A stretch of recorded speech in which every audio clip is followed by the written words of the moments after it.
Online औषध विक्री बंद करावी यांसह प्रलंबित मागण्यांसाठी All India Organisation of Chemist and Druggist या संघटनेच्या वतीने आज बुधवार दिनांक 20 मे 2026 रोजी देशव्यापी केमिस्ट बंदची हाक देण्यात आली आहे। या आंदोलनात महाराष्ट्र राज्य आणि नाशिक जिल्हा केमिस्ट आणि ड्रगिस्ट असोसिएशनने पूर्ण पाठिंबा दर्शवला असून स्थानिक पातळीवरही औषध दुकाने बंद ठेवण्यात येणार आहेत। ऑनलाईन औषध विक्रीला परवानगी देणारा 24 ऑगस्ट 2018चा GSR 817 हा आदेश त्वरित मागे घ्यावा आणि ऑनलाईन औषध विक्री पूर्णपणे बंद करावी। कॉर्पोरेट कंपन्यांकडून दिली जाणारी अन्यायकारक आणि व्यावसायिक सवलत डिस्काउंट पद्धत बंद करण्यात यावी। बनावट औषधांपासून देशाचे रक्षण करण्यासाठी 26 मार्च 2026चा GSR 220 हा आदेश मागे घ्यावा।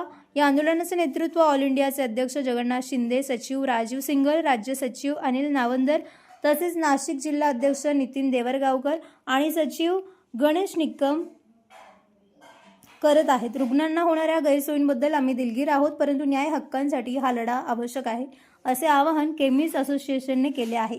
नागरिकांनी अत्यावश्यक औषधांची काळजी आधीच घ्यावी अशी विनंती करण्यात आली। Bureau report, Sachin Wakhare, Yeola. आज अखिल भारतीय औषध महासंघातर्फे 20 मे रोजी संपूर्ण भारतभरातील 12.5 लाख केमिस्ट आज बंदवर आहेत। या बंदची पार्श्वभूमी अशा आहे, त्याच्यातल्या प्रमुख मागण्या आमच्या अशा आहेत का जो ऑनलाईन माध्यमातून जो औषध व्यवसाय होतो तो पूर्णतः बेकायदेशीर आहे।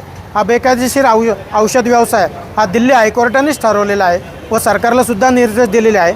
काही ऑनलाईन औषध व्यवसायावर बंदी आणून त्याचे कायद्यामध्ये रूपांतर करून मग यांना परमिशन द्यावी, कारण की या ऑनलाईन औषधाच्या व्यवसायामधून बरेचसे डुप्लिकेट्स, स्पुरियस औषधं तसेच नशेचे औषधं आज घरोघरी तरुण पिढीपर्यंत पोहोचत आहे। त्याच्यामुळे रुग्णांवर तसेच तरुण पिढीवर दुष्परिणाम मोठ्या प्रमाणात होत आहे। त्याच पद्धतीने अनैसर्गिक पद्धतीने यामध्ये स्पर्धा होती आहे। कुठेतरी डुप्लिकेट स्पुरियस औषधामुळे ते 50% ते 100% डिस्काउंट देतात। तेच आज आमच्या केमिस्ट बांधवांचं मार्जिन हे फक्त 20% असताना ते कशीच यांच्याबरोबर स्पर्धा करू शकतात।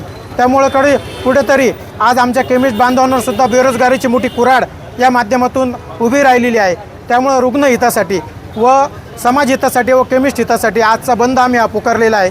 केंद्र सरकारला वेळोवेळी आम्ही या संदर्भात पत्रव्यवहार केला, विनंती केली, पण त्याची कोणत्याही प्रकारची दखल न घेतल्यामुळे आज 12.5 लाख केमिस्ट आज संपूर्ण भारतभरातून या बंदमध्ये सामील झालेले आहे आणि जवळपास 100% बंद हा यशस्वी झालेला आहे। आणि यापुढे जर केंद्र सरकारने याबाबत आमची दखल घेतली नाही तर आम्ही बेमुदत बंदचा सुद्धा हाक या माध्यमातून देणार आहोत।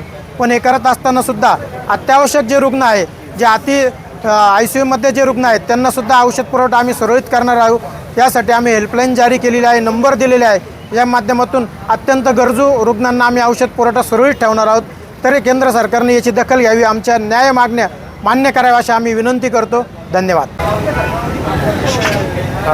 सर्वप्रथम आज रुग्णांची आमच्याकडून गैरसोय झाली त्याबद्दल मी सर्वांची दिलगिरी व्यक्त करतो।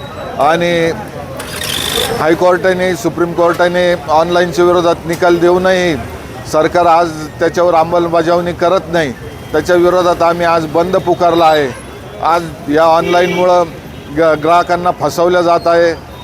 चुकीची औषधं, बोगस औषधं, नशेसाठी वापरलेले औषधं हे दिले जातात आणि पेशंटला डिस्काउंट मोठ्या प्रमाणावर देण्याचं बोलवण्याचं काम ऑनलाईनद्वारे केलं जातं। त्याच्या निषेधार्थ आम्ही आज हा बंद पुकारलेला आहे आणि हा बंद यशस्वी झाला आहे असं मी आपल्याला सांगू इच्छितो। धन्यवाद।